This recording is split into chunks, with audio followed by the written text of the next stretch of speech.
Hello, everybody. This portion of your workshop is titled Return to Basics Best Health Practices in the Classroom Refresher, presented by the Early Childhood Nurses. Our quote for today is Leave all the afternoon for exercise and recreation, which are as necessary as reading.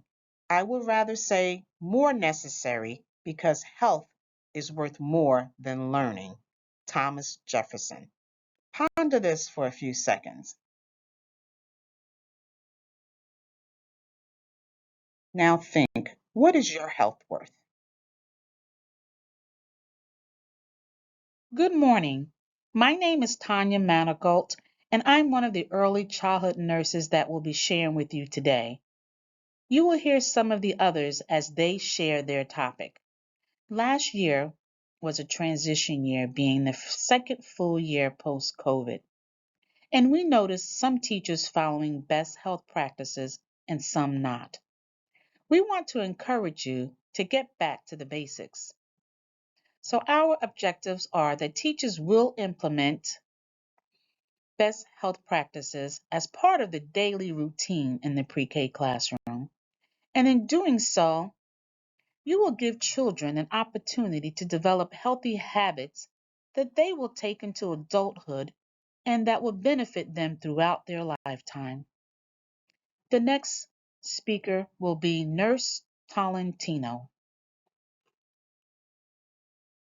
Hello everyone. This is Nurse Talentino. Kids calls me Nurse T. So on this slide, I'll be talking to you about cleaning and disinfecting tables. You must follow the two steps method. Step number one, you need to clean with soap and water and dry with paper towels. You cannot use sponges and rugs. Step number two, tables must be glistening wet and spray bottle on stream mode and not spray. And the reasoning for this is spraying causes it to aerosol and be ingested into the lungs. If you work at a daycare center, you can use bleach. You can disinfect with a bleach water solution or use an EPA approved labeled solution. In order to mix that, you can use bleach concentration of 1 tablespoon per quart or 1/4 cup per gallon of water. The bleach solution must sit for 10 seconds to 2 minutes, then wipe. Here is a short clip of the two-step method that I discussed before.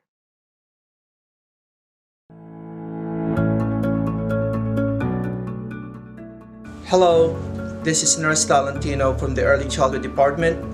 In this video, I will be demonstrating the procedure for cleaning and disinfecting the table and chairs following the two steps procedure in the CDC and ECOS guideline. The materials that you need are your soap and water. You need your disinfectant solution provided by the school custodian. You need your paper towels. For your PPE, you need your mask.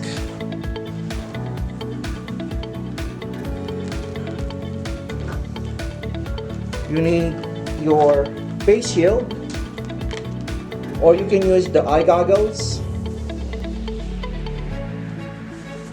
And you need your gloves.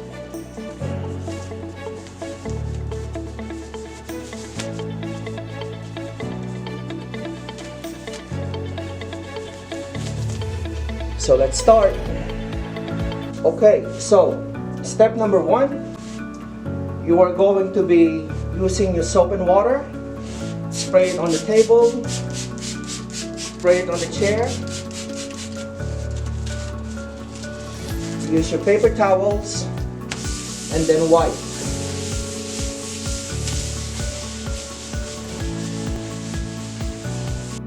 On the edge of the table and then wipe the chair.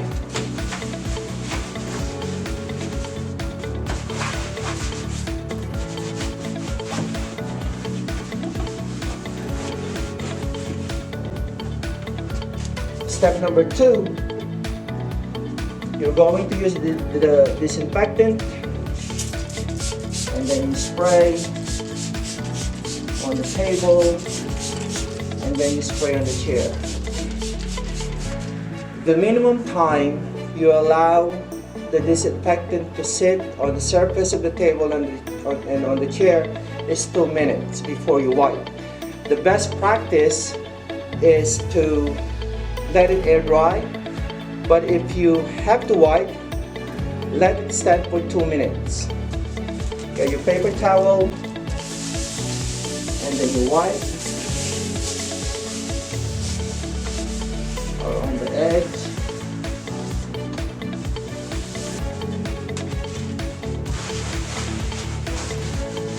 Wipe the chair.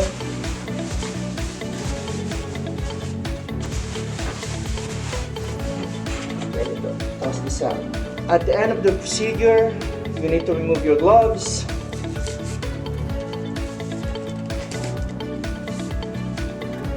And then you need to wash your hands. So this is the procedure for disinfecting and cleaning your table and chair based on the 2-step process or guideline of the CDC and ECHRS. Thank you. Alert, alert, alert, alert. Jersey City Public School teachers must use a JCBOE approved solution. In Jersey City Public School, we are using a Clean by 4D, and you have to get that from your custodian. Students must not be sitting at the table or be nearby when cleaning and disinfecting. And if you are using the bleach solution in the daycare center, it must be remixed every 24 hours. Hello everyone, I'm Anne Sequera, your early childhood nurse. We're going to talk about hand hygiene next, or hand washing. Ideally, a separate sink should be available for hand washing, which is not really happening at our schools or at our daycare centers, and we understand. But after toileting, to prevent the spread of germs, we need a separate sink. But if the same sink is used for other purposes such as brushing teeth, washing hands before meals, and washing toys, the sink and faucet must be disinfected before use. The toilet, the seat, and the sink and the faucet should be cleaned and disinfected every day and as needed.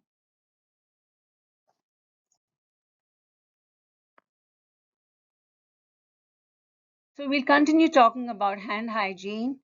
Toilet paper, paper towels, liquid soap, and a sink with warm running water must be available for proper hand washing. Plastic bags for soiled clothes and a set of clean clothes must be available in case of toilet accidents.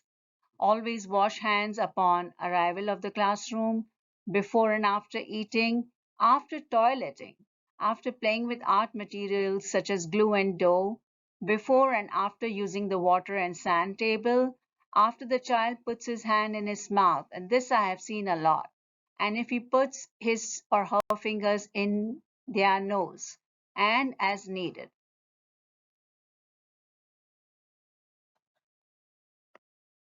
Hi again. The next slide is on what are the 6 steps and how we wash our hands. The first step is moistening the hands, or putting water on our hands and wetting them, and then using liquid soap, scrubbing the hands, and all this time you will be singing, or the child will be singing the ABCs, or row, row, row your boat, or happy birthday. The point is that we have to rub our hands at least for 20 seconds. Then rinse your hands and dry it with a paper towel, and then take the same paper towel and turn off the water. I'm handing you over to Michelle. Thank you.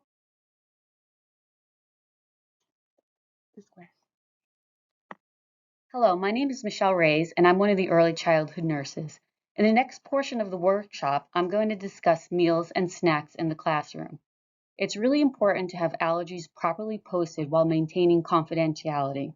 Attached is a really nice image that clearly shows there is a food allergy within this classroom without any identifying information for the casual passerby to read.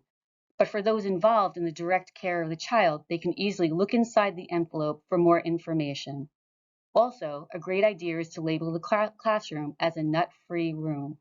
But caution, children must still be carefully monitored at mealtime because there are many hidden allergens in foods.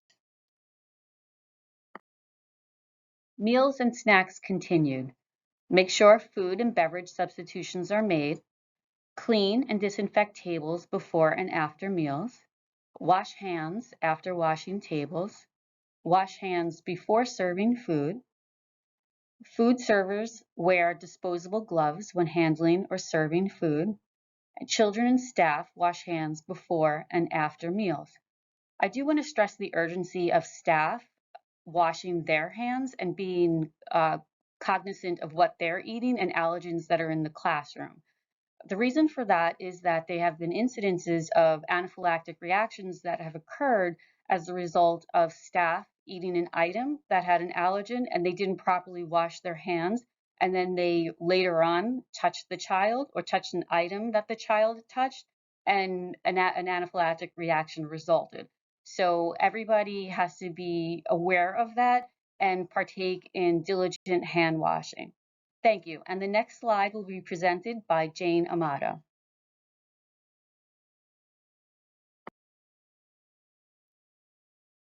Hello, everyone. This is Jane Amato, and I will be talking about nap and rest. As you know, sleep is essential for growth, immunity, learning, and memory. During sleep and nap time, the child's body is able to rest and recover. Naps provide much needed downtime for the physical and mental development that occurs in early childhood.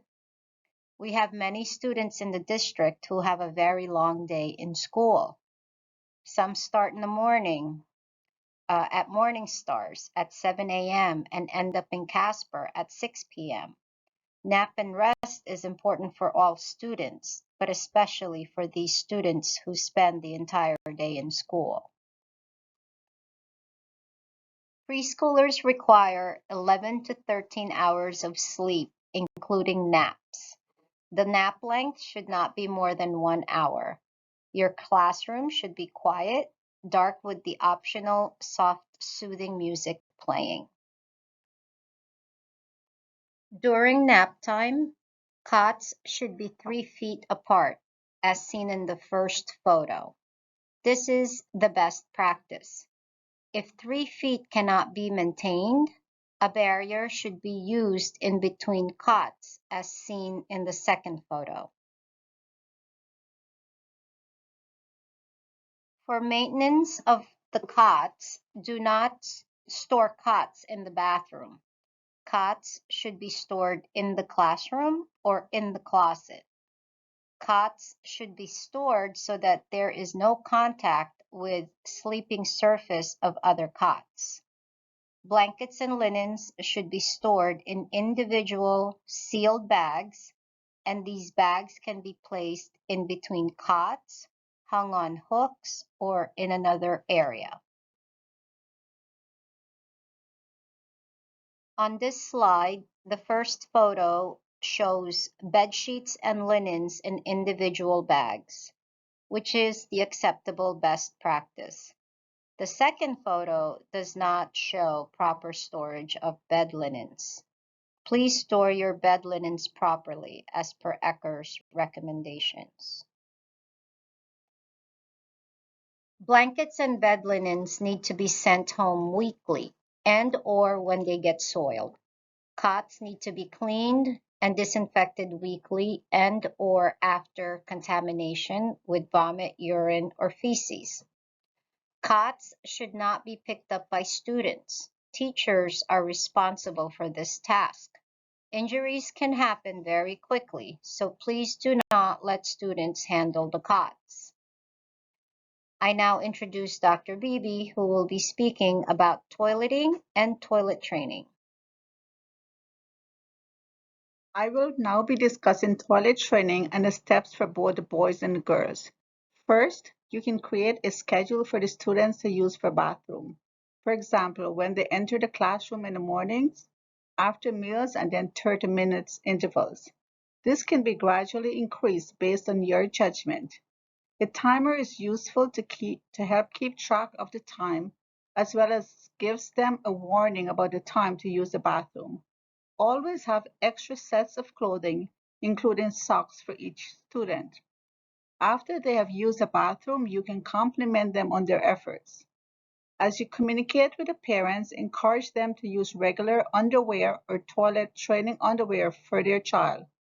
However, try to avoid using pull-ups or diapers during their training period. You can also encourage the parents to use elasticized pants instead of pants with belts and buckles. It is important to provide regular communication with the parents about their child's progress. You can also post pictures of potty training steps for the boys and girls. These are excellent visual reminders for the students to follow when using the potty. They will know how to pull up or down their pants, pull off the toilet paper off the rolls, flush the toilet. This helps them to feel that they are in control. Girls needs to be taught how to wipe from front to back with toilet tissue. All students will be taught how to wash their hands as well as flush the toilet after using the potty. Please keep in mind that toileting accidents will happen. They are not premeditated. It is a natural part of the training process. If an accident occurs, do not scold the student. Instead, reassure them and quickly clean up the mess, then put on clean clothes. If there is ongoing accidents, talk to your school nurse who will speak with the parent to find out if there are any triggers, for example, a new baby or any other home or medical issues. The other two slides are visual images of a boy and a girl when using the potty. Remember, if you have questions or concerns, talk with your school nurse. The next presenter is Jessica Diaz.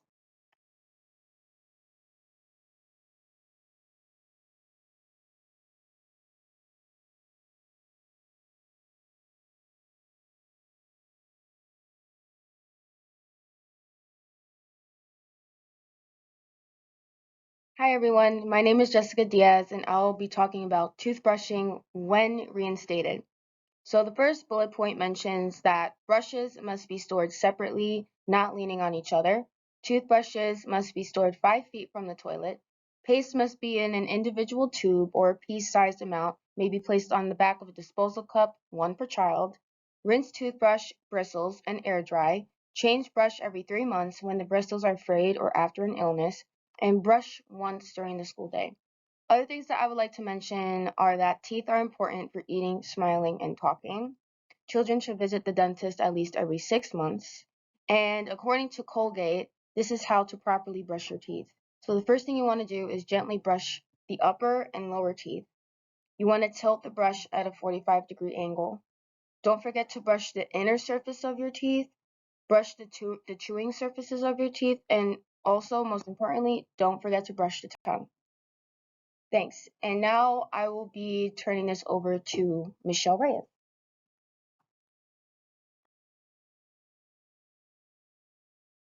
Okay, and now we're going to ask you a few true and false questions to test your knowledge. Tables should be disinfected using a sponge. True or false?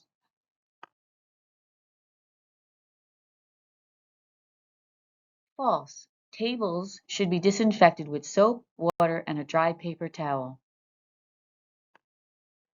A schedule for bathroom training should be created that includes upon entry, after meals, and 30-minute intervals and gradually increased. True or false?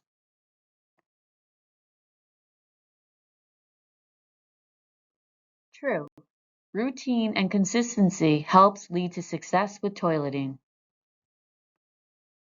Multi-use sinks not solely designated for hand washing should be disinfected between use. True or false?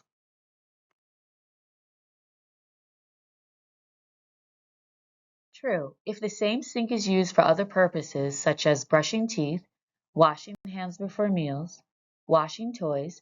The sink and faucet must be disinfected before use. After nap time, the student should pick up their cots and put them away. True or false?